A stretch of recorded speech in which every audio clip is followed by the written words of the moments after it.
Hi everyone, my name is Anita Ladhani. I'm a licensed clinical social worker and an energy practitioner. And today I want to talk to you about how do we as parents provide feedback to our kids.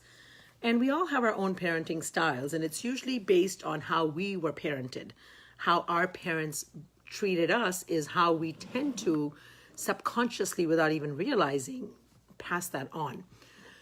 So I talk to a lot of kids. That's what I do, and I talk to a lot of parents, and it's interesting to me because what I'm realizing is that we parents, without realizing, are causing some serious damage to our kids. So when giving feedback, when your child is not doing so well in school, or your child is not performing the way you would want your child to perform in sports, or your child's behavior is not, you're not happy with it, your child is basically not living up to your expectations, right? How are you providing feedback to your child when they are not meeting your expectations? Now, we tend to, as parents, go into this rote, automatic mode of being very firm with our kids, and some of us are gentle and loving, and some of us are just plain out abusive and critical.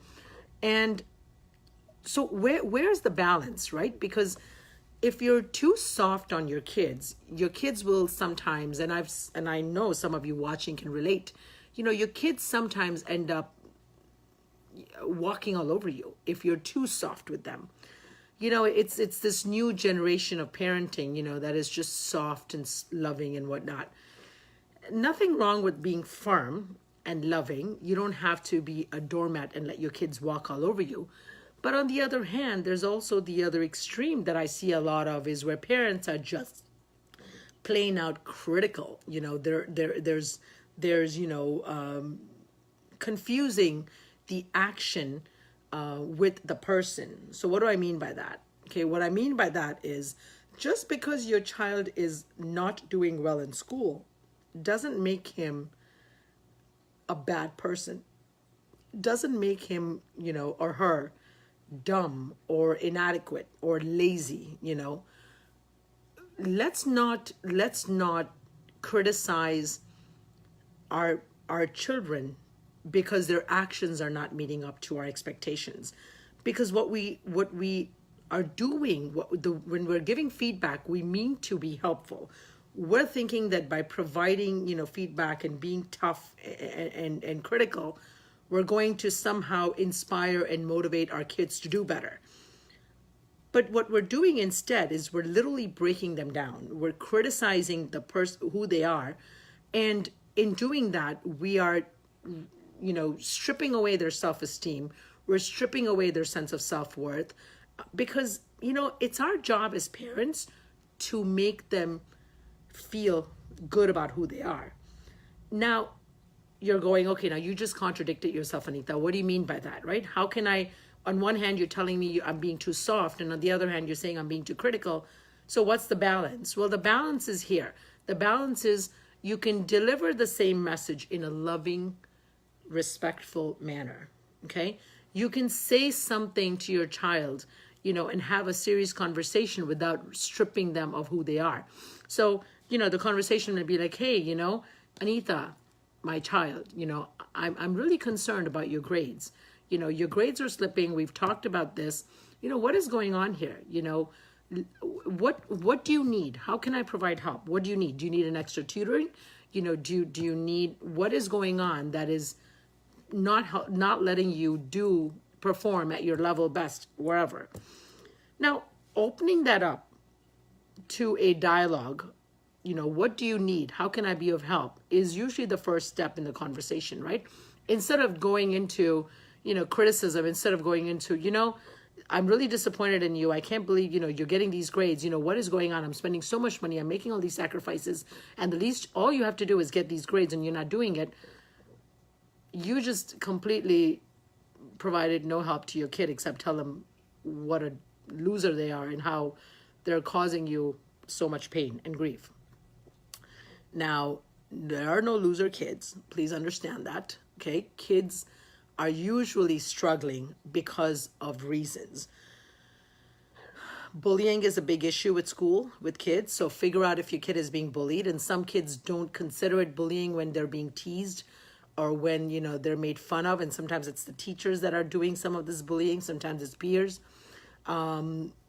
Sometimes kids are stressed because, they're not fitting in to their peers. Sometimes kids are stressed because mom and dad are fighting, or mom and dad are stressed about something else. Or maybe a grandparent or family friend is sick, and in that case, they're absorbing what is going on in the family, and it's stressing them out, where then when they go to school, subconsciously they're so distracted and stressed out about what they're dealing with is that they can't focus in school. So maybe they're depressed. Yes, kids get depressed. I deal with this every day at work.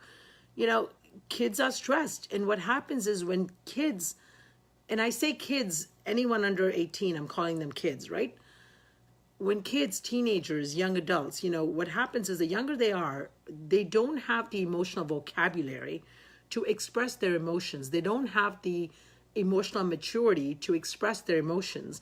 And if the criticism is coming from, from a loved one, then it's like a double-edged sword, because it doesn't help them.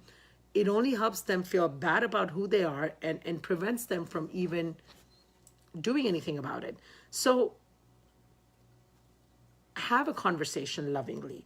Check your tone of voice. Check and make sure that before you have this conversation with your child, you are not already going into it with anger and judgment and rage.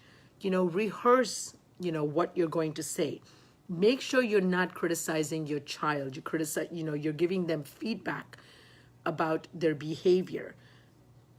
And at the end of the day, guys, not every child is going to be successful on everything. Sure, it's important to succeed in school, but it's also important to have balanced, grounded, healthy, happy, nurturing kids versus, kids who are, feeling depressed and have low self-esteem, and then there's bigger issues. So be kind, be gentle, and, learn, read some articles, watch some YouTube videos. There's so much information available to parents. You just have to look for the right resources, before you open your mouth and you cause some serious damage. Now, if you've already said things to your kids, guys, kids are very resilient, okay? And a sincere apology from a parent goes a long, long way into undoing the damage done. So, if you've made mistakes, and we all make mistakes as parents, God knows I have, apologize and start to, have an open conversation, provide the support, to your kids, so that you can help them, navigate this journey of life and become grounded, well-balanced, individuals. I hope this has been helpful. Love and light. Take care. God bless. Bye-bye.